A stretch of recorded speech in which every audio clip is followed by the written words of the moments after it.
Смирно!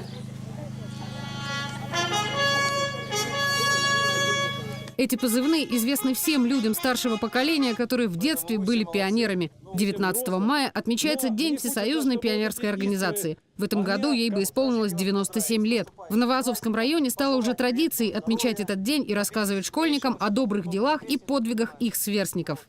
Разрешите всех поздравить с этим праздником. Все взрослое поколение, начиная с меня, старше, немножко младше, все прошли через это. Мы были пионерами и этим гордились.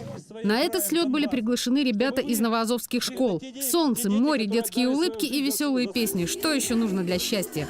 Данное мероприятие «Костер дружбы» проходит уже не первый год. В нем принимают участие школьники 3 городских школ.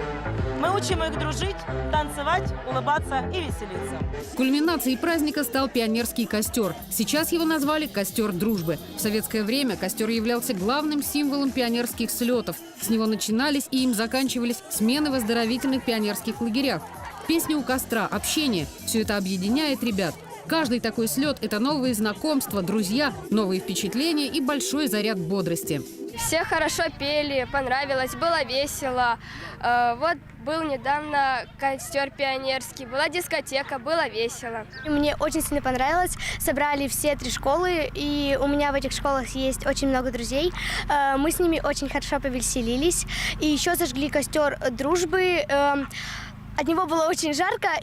Такие праздники, безусловно, запоминаются ребятам надолго.